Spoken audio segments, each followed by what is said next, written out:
Okay, this topic is so important to me, and it should be important to everyone. It's probably the single most important thing that one can discover about God and our time here in the history and space of the heavens and the earth.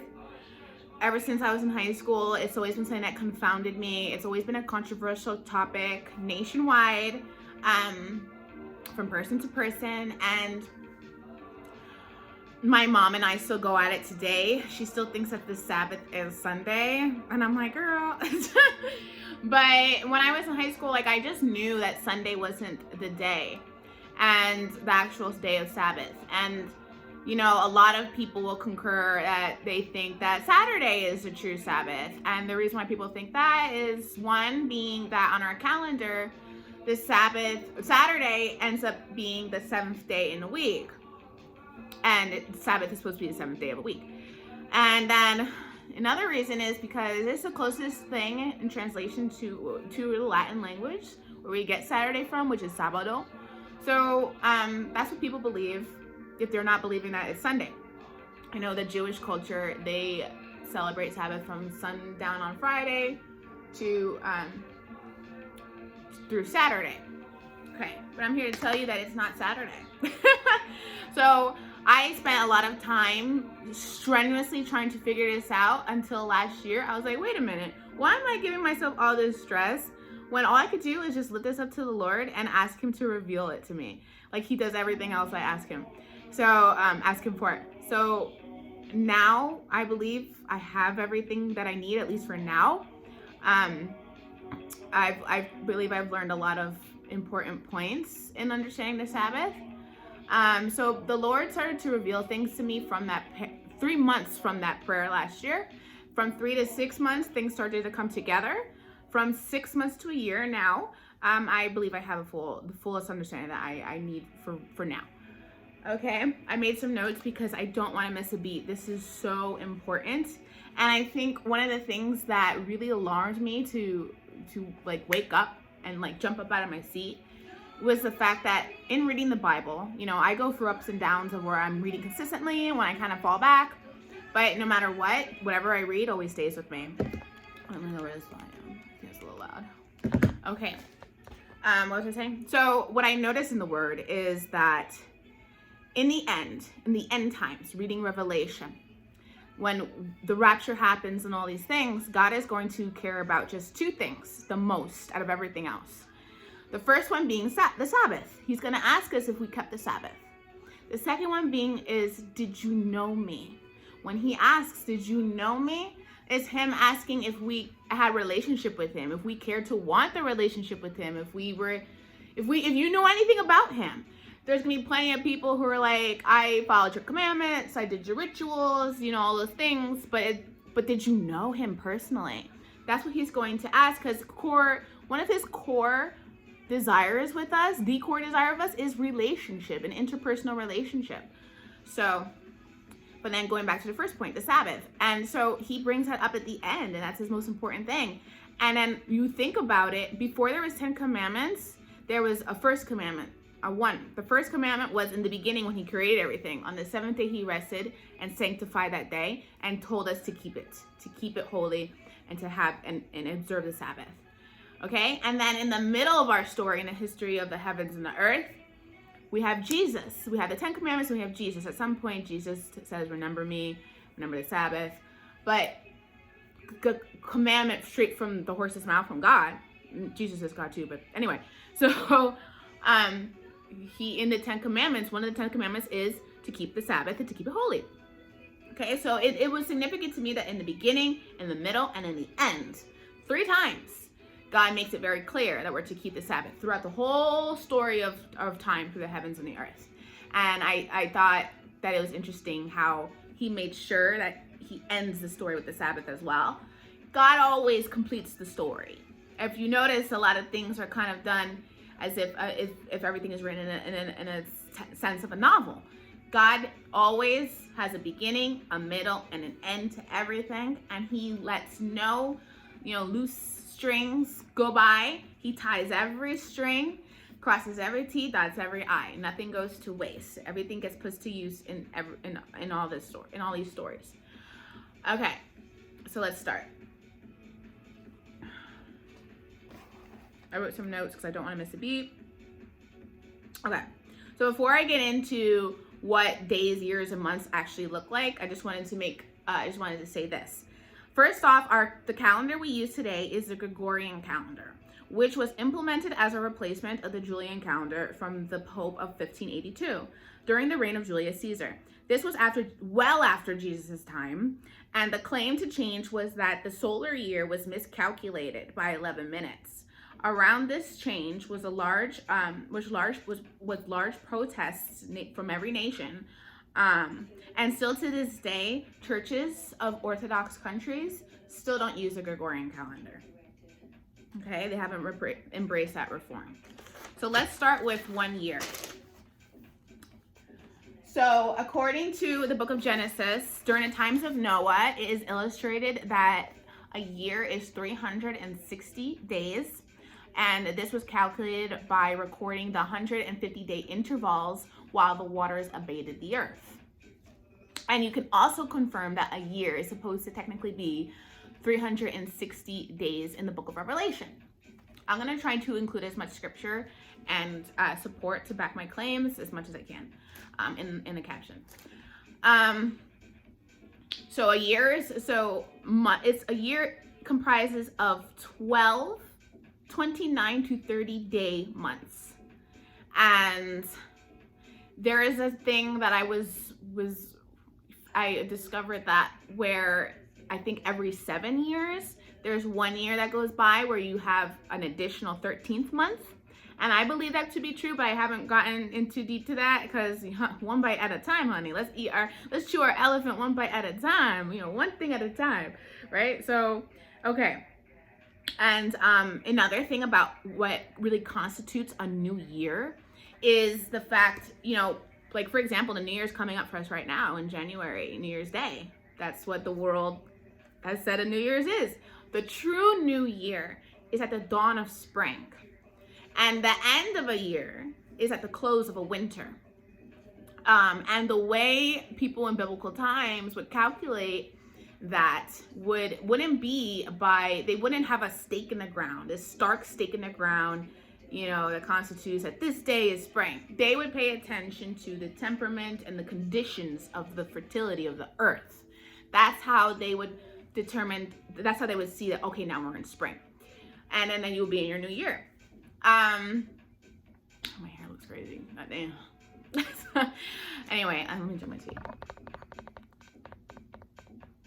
Okay. So that's a year. That's what a year is really supposed to be like. Now I'm going to get into a day. Now I have a reason why I'm skipping what a month is supposed to be, and I'm going straight into what a day is supposed to be. All right. So how are all these things determined? How are months, years, and days determined, and all those things? So especially when it comes to really gauging your time, this is, people, what they used then was the sun, the moon, the stars, all the original creations that God made in the first place to begin with to govern day, night, time, seasons. Okay. Like they didn't use a clock. They used sundials. They used the sun to tell time. And midday, noon and midnight weren't markers. Like, okay, so midday, like noon today is considered like a halfway point.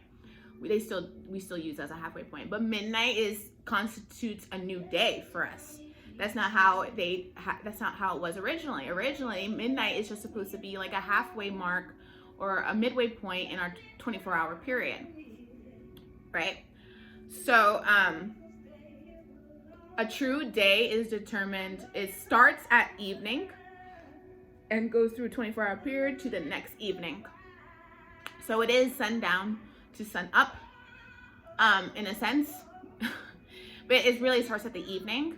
And when I learned that, I was like, that makes so much sense, because that would mean that like when we wake up in the morning, we're believing that when we wake up in the morning is our first phase of the day. That's not the truth. And it makes so much sense because it parallels God's nature and how he works in everything.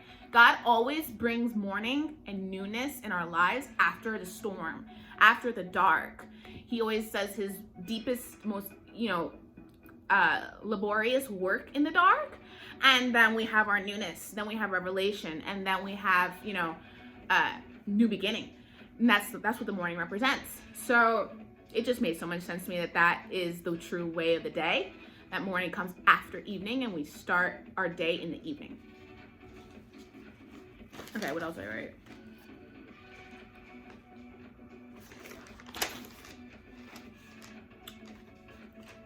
Okay, that's it for a day. That's what constitutes a day. Now for months. Okay, this is what I'm most excited about because this is where we can really tell when the Sabbath is. When the Egyptians left, when God's people was taken out of Egypt, led out of Egypt, their first commandments, the first thing God instructed them to do was to start calculating from the new moon. Start calculating their times and their days from the new moon, and to record the phases of the moon, starting from the new moon. I said it like 10 times already, sorry. And so, what was I gonna say? Okay, so the reason being is because the new moon is supposed to be the start of a new month. So the month really starts once there's a new moon, and the month is through the duration of the moon cycle, all the way to the completion and fulfillment of a full moon. I believe a full moon is 3 days. And so our Sabbath will fall. So you count from 7 days from the new moon, and that's your Sabbath. And every 7 days from there on and thereafter. That's the true day of your Sabbath. It's never it doesn't fall on a specific day. Hold on. Right. That's my next point. It doesn't fall on a specific day, like a Monday, Tuesday, a day of the week. The days of the week didn't even exist until the Gregorian calendar. It wasn't even a thing until then. It didn't even come into play until the Gregorian calendar. And before the Gregorian calendar was the Julian calendar. Before the Julian calendar was the Roman calendar. And then before the Roman calendar was the last calendar that was used, that used the moon phase cycle, that was lunar based, that used the moon phase cycle, and that's called the ancient Sumerian calendar. So up until then, up until the Roman calendar, people determine their days and times by moon phase. Okay, so it makes sense why a lot of people are so intrigued by the moon. It has its place. Okay. Am I missing anything from this page? No. Let's move forward. So that's when the true Sabbath is supposed to be. And, I think that you're probably wondering, well, what does the Sabbath do for us? Like, why is it so important? So first and foremost, okay, there's many purposes and many reasons why God did this. All right?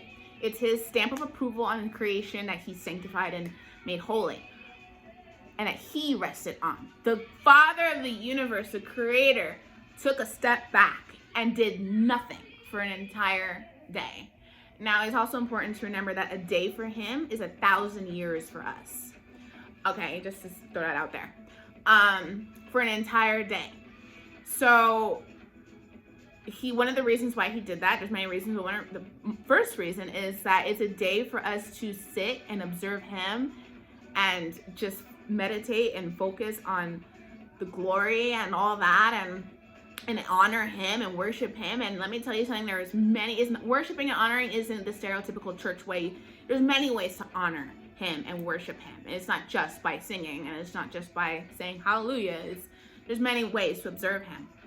And a lot of times it's unique to each and individual person.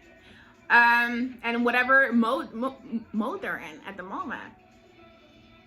And then the second most important reason is God is very concerned about our physical well-being and how we take care of ourselves, because we are eternal souls in a vessel, in a body that has an expiration date and doesn't, and has its limits. He's very aware of that, and he wants us to take care of ourselves, and he wants us to fully recharge and rest from our busy weeks. And why I believe it's so important and why he stresses it, that we rest on the true day of Sabbath, is because, and this kind of ties into everything else I'm about to say, that the day that the true Sabbath would land on is going to be a day of space, a time of space that you enter the highest vibrational occurrence that we would ever be able to have access to, though, while we're here in this carbon matter. First and foremost, why? Because there's many reasons, but just the fact alone that it's a day to be sanctified, that's huge within itself. Okay, those vibrations are like, whoa, very raw and true to form. The second would be whatever day that Sabbath would land on, the number day of the week from the month in that moon cycle, that number, the influence of that number has significance. And whatever astrological placements are occurring during that time, that has influence as well, powerful influence. And when you rest in that, I believe what happens would be that your astrological anatomy will have a full recharge on every level, because there's different astral planes and different astral levels that our astronomical body operates from. And I believe that every plane would have a recharge, and on the highest vibration there could be, and our chakras would all be aligned and all those things, and whatever like fuzziness is going on in different areas we have astrologically, they will all clear up. I think that I've fasted before, I've been in deep meditation before with the Lord, and I believe that the Sabbath has the same nature, where it serves and behaves the same way, and it's powerful in the same way, except that it's probably the most powerful thing. It's probably like the top thing on the totem pole that you could do to become spiritually connected, or like recharge or replenish, and I think it's just so powerful that I can't even describe it. And in the Bible, there's a lot of occurrences where you'll see that the planets and the stars and the moon and all these things were used to determine certain events and certain marks in our history. For just a very simple example, like we have Christmas coming up. How did the three wise men find Jesus? By his star. And if you notice, it's not just a star, it's his star that's in the sky. That indicates possession. That indicates that there's an attachment there, a personal attachment. Okay, so these things have since long been maligned over centuries and generations, and I don't think that that's for no reason. I believe that the elites know what they're doing. Hold on, let me get some more tea. It's like talking up the storm, honey. Okay, I believe that the elites know what they're doing, because the elites consult with astrologers regularly. It's like their guide. It's like the go-to for them. It's their consultants. Like those things, those magical, mystical, ancient things they're not gone. They just have evolved and morphed into something different. And they've allowed, one of the things that false narratives that they have allowed to be said in society is that, oh, it's magic, or, it doesn't exist, or it's, crazy for you to think these things. They want you to believe all that so that they can continue to use it for their advantage and hold the power. For example, Freemasons think that some of the things that they practice and believe are exclusive to them, and it's secret knowledge. It's not secret knowledge. All of this you can find in the Bible, and God wants you to know all these things, and it's not secret, because all it is just the bare bones of the truth of how God created things and how things really are and operate. So but listen, this is why they do it though. They continue to have the upper hand. It allows them to have power over society and keep us in the dark. And like the cliche saying says, the truth shall set you free. So I know I'll probably get, like, for example, 2020, that's a great example. I knew in 2020, during that time, I just never said it because I didn't have all the pieces to the puzzle yet, but I knew that there was a very intentional reason like everything else, there's an intentional reason why they chose 2020 to be the year where we had this pandemic, or we shut everything down, or we take away people's hope and livelihood. It was because 2020 are power numbers. And that year started off strong for a lot of people across the board. And it just got ripped from under them. And I believe that that would have been a year to catapult a lot of people's welfare and well-being into, you know, into levels and places that they wouldn't waver from. They wouldn't back out. You know, it's just very much unfortunate. And so I believe that it's very intentional how they have the years set up and where they place certain seasons. Because like if we go by the true year is supposed to start in like April, not now, you know, and they have certain holidays in certain places and time, and I believe it's all a setup. It's just a freaking setup, you know, and it's all to just help make things more feel, you know, like even daylight savings. That right there is a downer, right? So I think it's all a setup, and the intention is to create more sense of hopelessness and to just help us swim against the tides and have more of a difficulty going, because they're messing with the vibrations, they're messing with the rhythm, the rhythms of the universe, the rhythms of all of these influences, and we're swimming against the tide. So it makes things more difficult when you do that, which creates more space for depression and anger and hopelessness and failed relationships. And not saying, you know, that we're blaming failed relationships on that, but there are certain things like Mercury in retrograde, you know, I believe that it would still serve the retrograde would still serve its purpose, and that it was designed for, but it would have more reconstructive qualities about it versus destructive. So I think it's very methodical. I think it's very intentional, and you know, I'm just very happy and blessed that God has revealed these things to me, and I know I'm right. I can't tell you how many times people would come back from years ago or even not too long ago and be like, you were right, Fee. Or they would never even tell me, but just repeat what I said, and I'll be like, oh, so now you see what I'm talking about.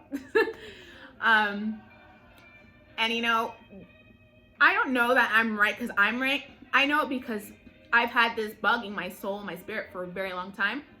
And now that I have this revelation knowledge, it gives all of those questions I had are done. They've ceased. I have peace. And with the peace comes the infinite knowing.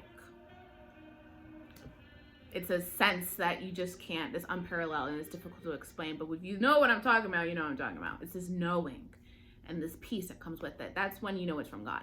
And I'm very fortunate and blessed that He put on my heart to share this, because in sharing this, I've had to go and find scripture where I you know, this is where this backs up what I'm saying. I didn't feel the need to do it before because I trust my relationship with the Lord. I know that I'm not hearing it from some demon or some wackadoodle thing. I know I'm getting my information straight from God. He tells me things specifically, and He brings things to my remembrance, and He shows me things. And I always know that whatever He shows me, I can find in the Bible. And if I can't, there's other things in history that can help support it. So, and typically you can find in the Bible, but it's just said in different ways. And yeah. But, so if you have anything to contest, which I usually sometimes get DMs saying, I don't think so, that's fine. This time I just probably won't agree with you at all, but I'll still listen to what you have to say. Thank you very much. Have a good day.